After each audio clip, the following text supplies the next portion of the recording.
قرآن اور حدیث کے ذریعے بہت ساری خبریں ہم تک پہنچی۔ سیدنا آدم علیہ الصلاۃ والسلام کو فرشتوں نے سجدہ کیا، یہ خبر ہمیں قرآن سے ملی ہے۔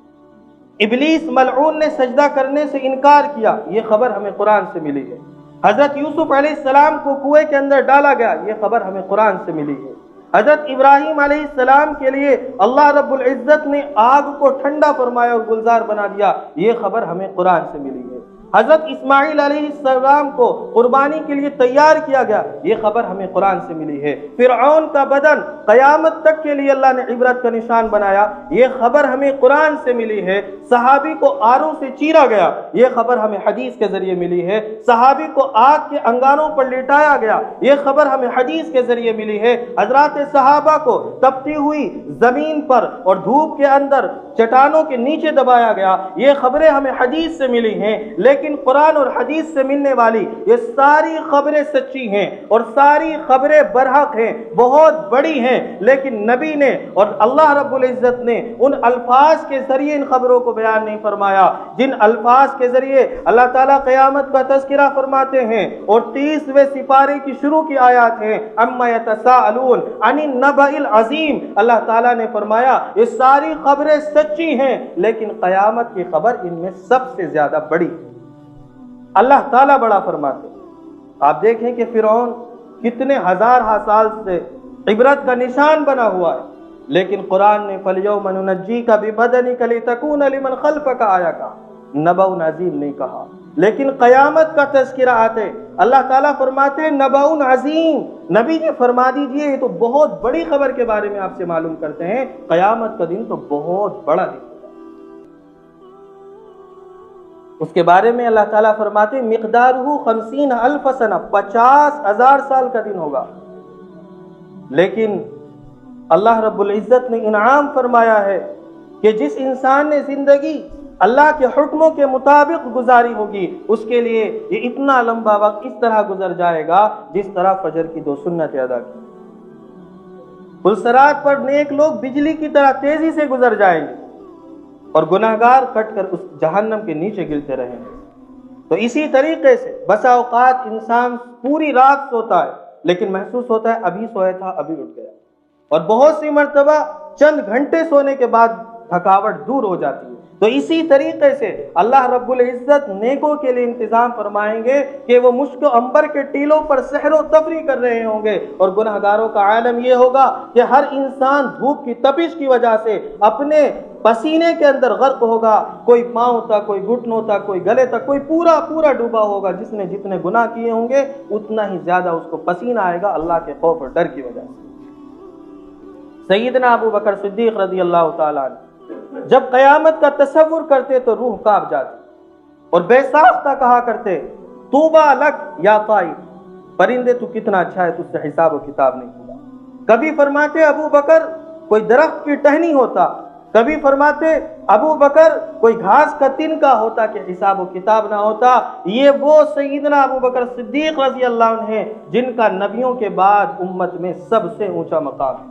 سب سے پہلے جنت میں جانے والے سیدنا ابو بکر صدیق رضی اللہ تعالیٰ عنہ ہوں گے۔ نبی علیہ السلام ہاتھ پکڑ کر انہیں جنت میں داخل فرمائیں گے۔ اتنے اونچے صحابی، لیکن اللہ کے سامنے کھڑا ہونے کا ڈر، اس لیے کہ انسان جب گفتگو کرتا ہے، دیکھیں مجرم اگر فون پر گفتگو کرے تو تھوڑا ڈر کم ہوتا ہے۔ مجرم اپنا وکیل بنائے، اس کا وکیل اس کی طرف سے وکالت کرے تو ڈر کم ہوتا ہے۔ لیکن اگر بغیر پردوں کے مجرم کو آمنے سامنے کھڑا ہو کر اس سے سوال و جواب کیے جائیں تو ڈر بہت زیادہ ہوتا ہے۔ وہاں پر کوئی پردہ نہیں ہوگا، پوری دنیا کے سامنے اللہ رب العزت گناہگار انسان کو بلائیں گے اور حساب و کتاب لیں گے۔ ہم نے تمہیں زندگی دی تھی، کہاں گوائی، علم دیا تھا، اس پر عمل کیا کیا، مال دیا تھا، کہاں خرچ کیا، کس طرح کمایا، وغیرہ وغیرہ سوالات ہوں گے۔ حقیقت تو یہ ہے کہ جواب دینا نبیوں کے لیے بھی بھاری پڑ جائے۔ قرآن نے یہ بات کی یوم یسأل الصادقین عن صدقہم، اللہ تعالیٰ سچوں سے ان کی سچائی کے بارے میں سوال کرے گا۔ یعنی اگر اللہ تعالیٰ کسی نبی کو بھی بلانے لگے اور ان سے کوئی سوال کرنے لگے تو جواب دینا بھاری پڑ جائے۔ یہ تو اونچے لوگوں کا کام ہے، اور ہم گناہگاروں کی حالت کیا ہوگی؟ حقیقت یہ اللہ تعالیٰ سب کو اور بطور خاص ہمیں اپنے فضل سے نبی کریم صلی اللہ تعالیٰ علیہ وسلم کے وسیلے سے آسان حساب کتاب کے ذریعے جنت کے اندر داخل فرمائیں۔ اللہ تعالیٰ آسان فرمائیں انشاءاللہ۔ تو مجرموں کی حالت یہ ہوگی کہ جب مجرم اللہ کے سامنے کھڑے ہوں گے تو کیفیت یہ ہوگی، پہلی بات اللہ تعالیٰ نے قرآن کے اندر بیان فرمائی، فَالَّذِينَ لَا يُؤْمِنُونَ بِالْآخِرَةِ قُلُوبُهُمْ مُنْكِرَةٌ وَهُمْ مُسْتَكْبِرُونَ۔ قیامت کا جو لوگ انکار کرتے ہیں، انکار ایک تو یہ کہ اللہ ہی کو نہ مانے، دوسرے ہمارا جیسا انکار کہ مزے سے زندگی گزارتے رہے، آخرت کا کوئی فکر نہ ہو، اللہ تعالیٰ فرماتے ہیں یہ متکبر ہیں، ان کے اندر گھمنڈ ہے، لیکن یہ اپنی پوزیشن نہیں سوچتے۔ اللہ تعالیٰ فرماتے ہیں کہ لہم قلوب لا یفقہون بہا، دل ہے درد دل نہیں، ولہم اعین لا یبصرون بہا، آنکھیں ہیں بینائی نہیں، ولہم آذان لا یسمعون بہا، کان ہے سماعت نہیں، کان ہونے کے باوجود بہرے ہیں، آنکھ ہونے کے باوجود اندھے ہیں، اور دل ہونے کے باوجود بیوقوف ہے۔ اولئک کالانعام، نبی جی ان سے کہو تم انسانی لباس میں جانور ہو، بل ہم اضل، جانوروں سے بھی زیادہ حقیر اور بدتر ہو۔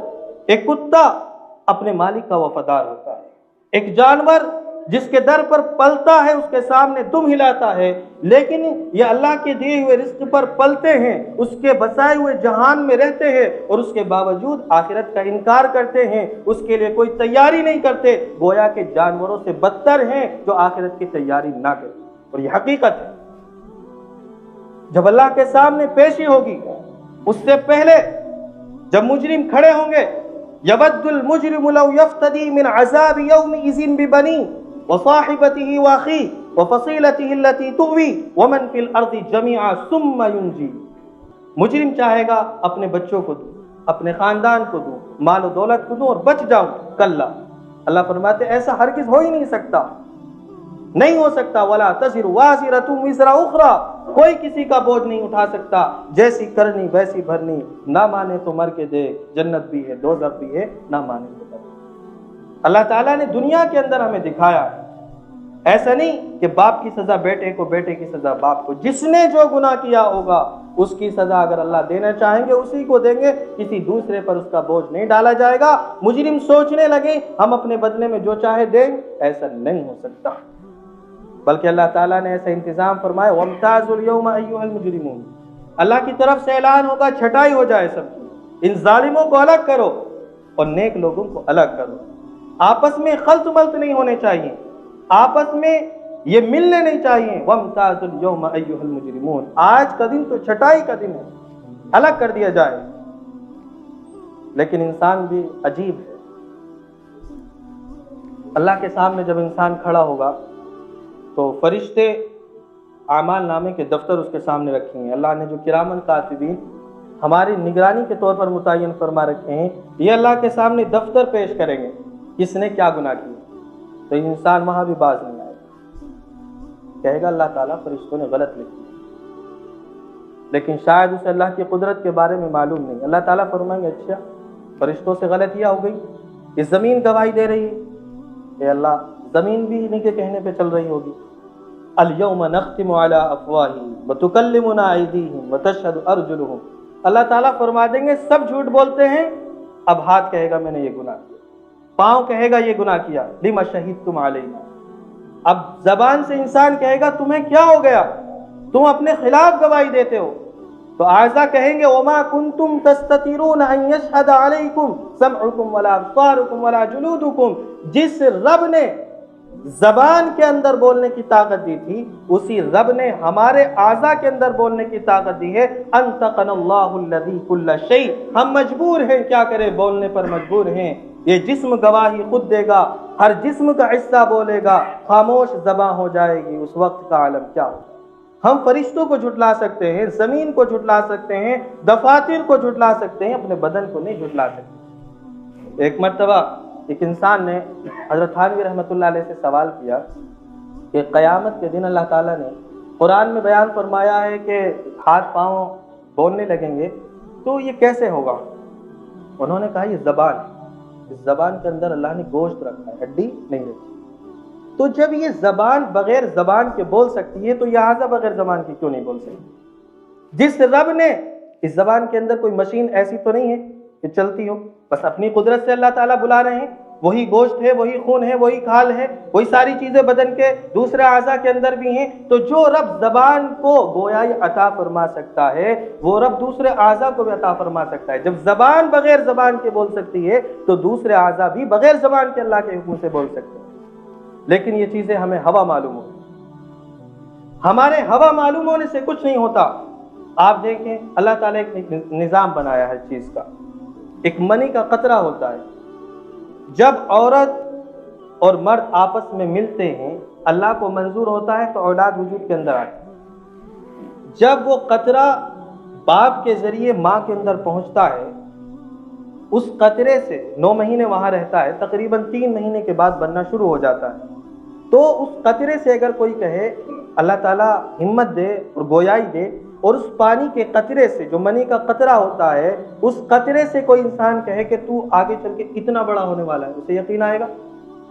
اتنا سا پانی ہے، کھینچ کر بھی آپ بڑا نہیں کر سکتے، کہاں تک پھیلائیں گے ایک قطرے؟